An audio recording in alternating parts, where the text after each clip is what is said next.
In the age of digital information, sometimes it's just really nice to have a hard copy or have a book that you can reference your information.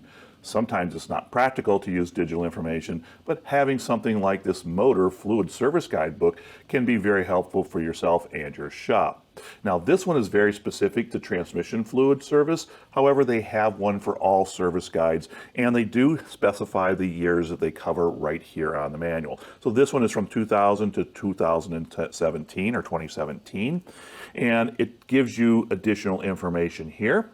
And we're going to start off by taking a look on the inside cover right here, because this is the first part of information that we're going to need. And we're looking on this side over here, and this is a key to symbols. So let's flip the guide over just a little bit. It's got this nice big spiral bound. These are plastic coated, so in the shop, if they get a little oily, you can just wipe them off. Now we're going to look at all the little symbols, and this is going to mean something to us later, but let's just take a closer look at one or two of these just so you can see what I'm talking about. So you'll get these different symbols such as AE or AP4, and they all are related to very special fluid.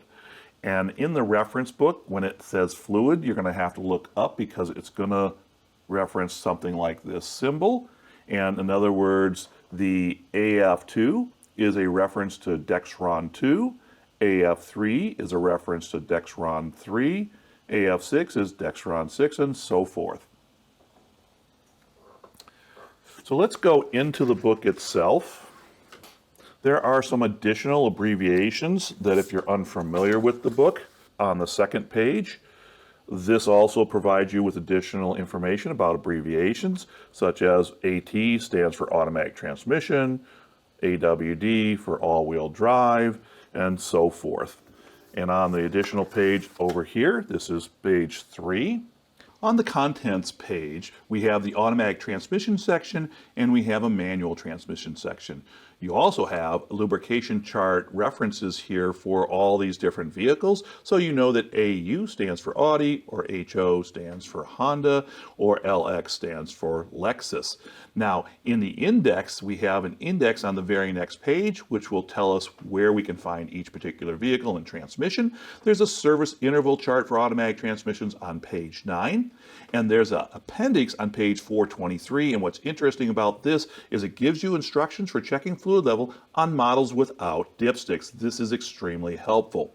When it comes to the manual transmissions, the transfer cases, the power takeoff units, there's an index page on 475, and then there's a service interval chart for the manual transmission and gearbox section on page 481. And here over on the right, we can see this is for automatic transmissions. So all the automatic transmission section is plotted here, and if we were to dig a little bit deeper down in here, so we can see the gearbox section is over here. So on the following page is the contents right up here.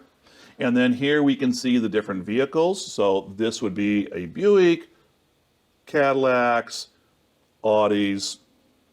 And today we're going to do something like a Buick, and we're going to come down and look at the LaCrosse right here.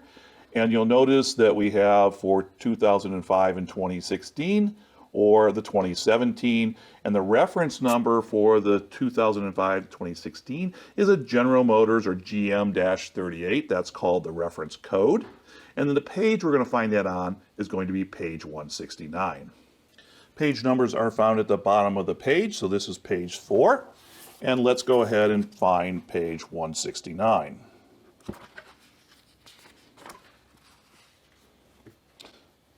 So here's page 169 right over here. These big 3-ring binders help us to flip this and open it one page at a time. These are wonderful. Here's your GM38, and on this page we have 2 different transaxles that would be used. And up at the top corner up here, this is telling us that this is 2005 to 2010 Buick Allure, 2005 to 2016 Buick LaCrosse, 2011 to 2017 Buick Regal, 2012 to 2017 Buick Verano. Over here on the right, you can see that this is a 4T65E 4-speed transaxle, and then down at the bottom, this is a 6T70 transaxle 6-speed. When we take a closer look, first of all, it gives you a picture of what the transaxle will look like. And this one has a very distinctive round circular here with 3 bolts. It also has some very distinctive markings on how the transaxle, the casting on the transaxle, even the side cover over here will give us a clue that this is the right transaxle. It also shows you what the pan configuration would look like based upon the pan gasket, and you can even count the bolt holes in the pan gasket to know if you've got the right transmission, as well as what the filter looks like. Over here on the right, under lubricant, this is where it gives you that code, that AF6. We would look that up on that second page. That would tell us that is Dexron 6.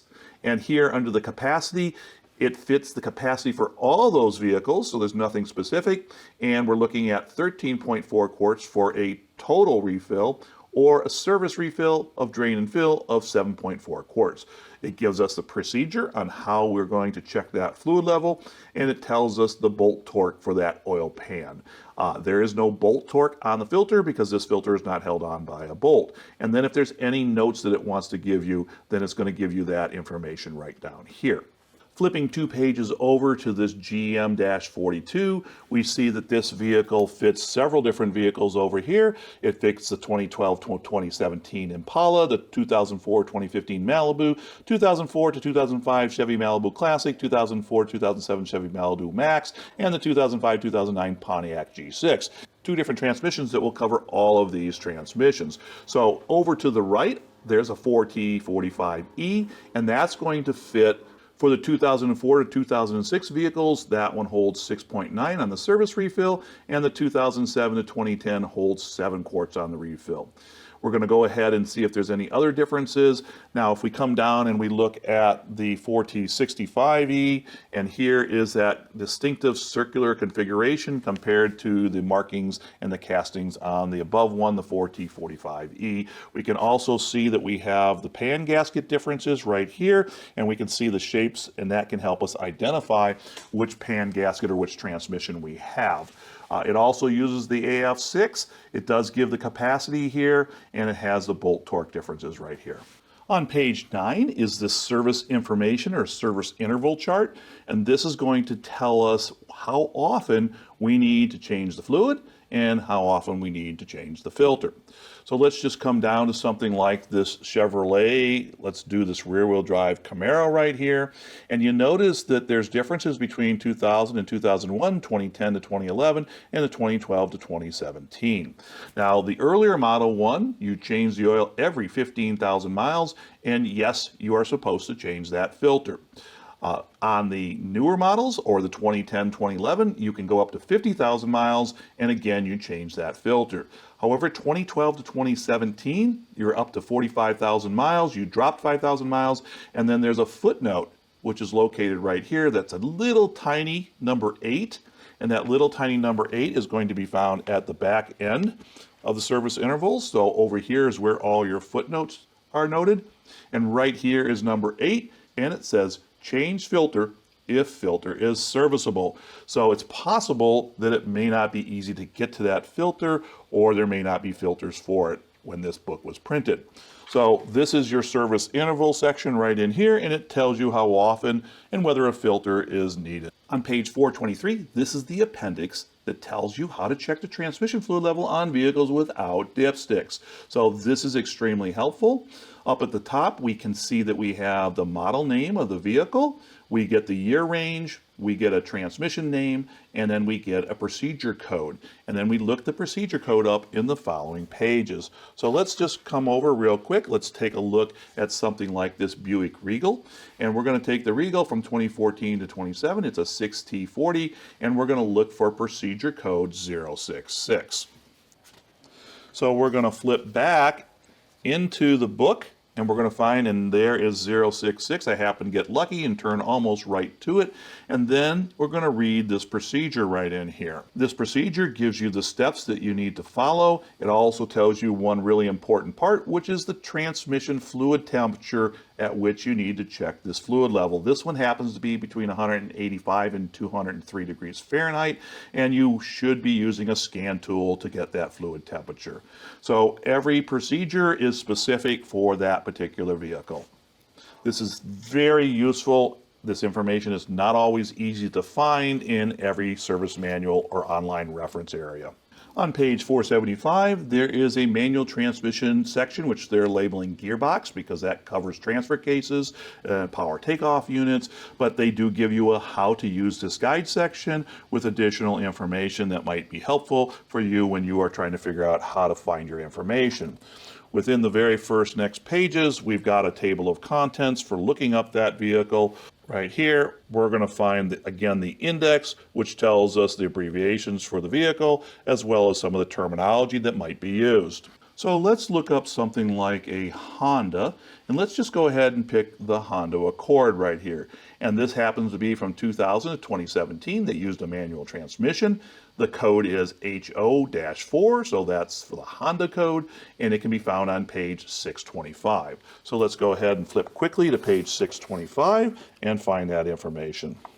So when we look at this, we can see that this transaxle is used for 2000 to 2001 Acura Integras, 2000 to 2017 Honda Accords, 2010 to 2015 Honda Accord Cross Tours, 2000 Honda Civics, and 2000-2001 Honda Preludes. It does give you a picture of where the fill plug is at, and it gives you a picture where the drain plug is at. If you happen to have a Cross Tour, then that's going to be an all-wheel drive, and this is the transfer case, and there's the drain plug, and there's the fill plug. So over on the right, it tells you that the fill plug uses a 17 millimeter hex head and it's torqued at 33 foot-pounds. The drain plug uses a 3/8 square socket head and it's torqued at 29 foot-pounds. It gives you, for Acura, they want to use the GLS43 fluid, and on the Honda, the GLS42 fluid. On the Accord, if it's a 2000 to 2002, it's going to take 4 pints, where if it's a 2003 to 2007 4-cylinder is 4 pints, but a 6-cylinder is 4.7 pints. Additionally, the different vehicles give you the different fluid levels.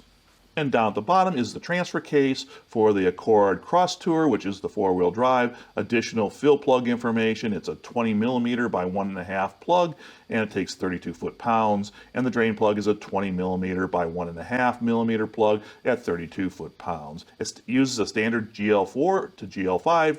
2010 to 2014. In 2015, they went to a specialty fluid, which is SL003.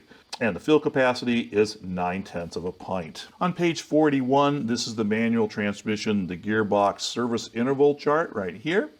And let's just take a quick look. This is for manual transmissions or transaxles, or this is for transfer cases. And then if we're going to pick, let's just pick something like this Dodge Challenger from 2008 to 2010. They want the fluid to be serviced every 24,000 miles or 24 months. Whereas when we move up to the 2015 or 2014-2015, except for the SRT, that's 40,000 miles or 48 months. And it has a footnote right there. That's a really tiny number, 17. And the footnotes are going to be found over on the back page. And let's find the end of this section, which is one page over. So right here at the bottom of the page, this is where our footnotes are at, and number 17 is the very last footnote, and it says, if using at high speeds, hot weather above 90 degrees Fahrenheit, or dusty conditions. So if you're running under those conditions, that's when it wants the fluid to be serviced.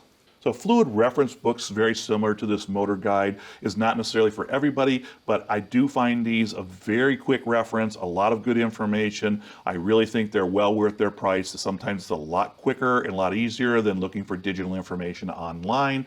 However, they're not super cheap, but they are a good business expense. The pages are plastic coated, so if you get any oil or grease on them, they wipe up easily. That means this book will last.